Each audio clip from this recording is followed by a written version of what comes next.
My name is John James, and I started the Grief Recovery Institute over 30 years ago as a result of the death of a son in 1977.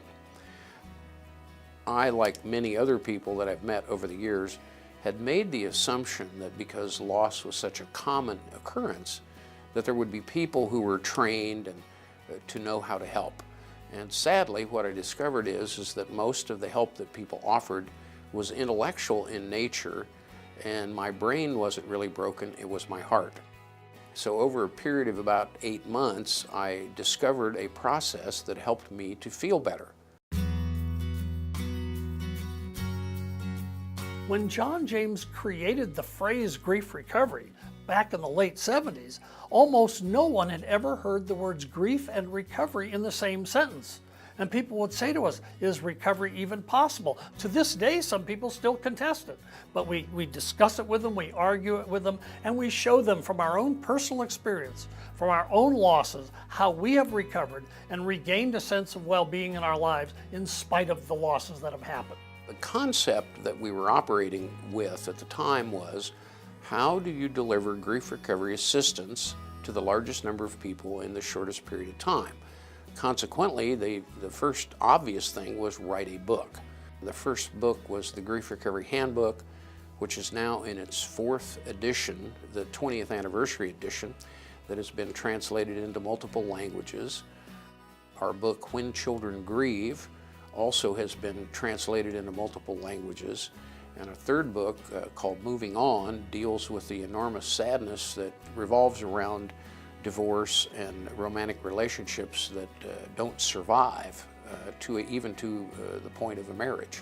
But even with a book, you're only going to reach a certain number of people.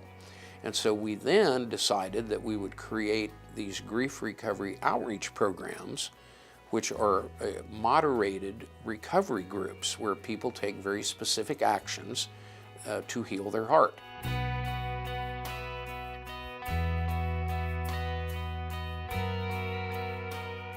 The really neat part is we give a practical, applicable set of actions people can take rather than sitting and waiting to feel better, which most people do because that's what they were taught. So the key here is actions to feel better or different than we felt and not be paralyzed into inaction, which keeps us stuck forever. We began to train people, individuals, who would then return to their local community and moderate these grief recovery outreach programs. We started out with 4, and now I don't know the number.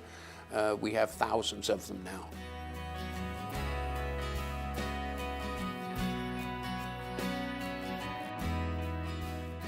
One of the reasons I'm sitting here talking today is so that we can make ourselves available to people when the need is. Otherwise they go, I needed you 20 years ago when my daughter died, where were you?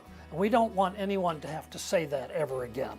Every loss is as the result of the end of an emotional relationship, and every relationship is unique. So everyone grieves at 100% whatever the loss is.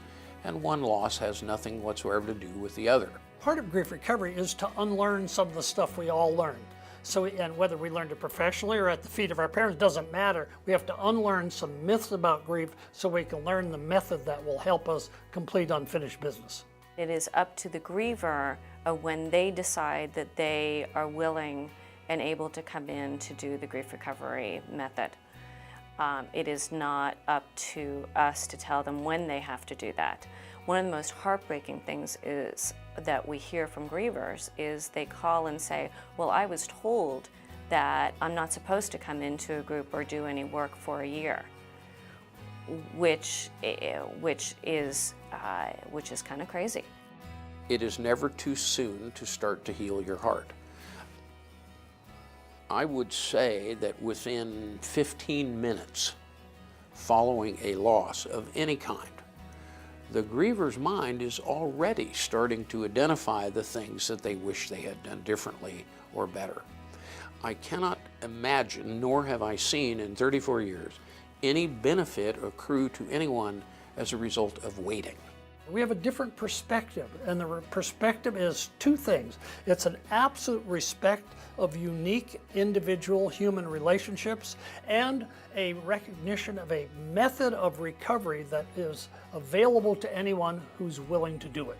I don't care where they live, I don't care what their economic status is, I don't care what their religious beliefs are. When you experience a loss, your heart hurts, and we would love to help all the people who are having that kind of an experience.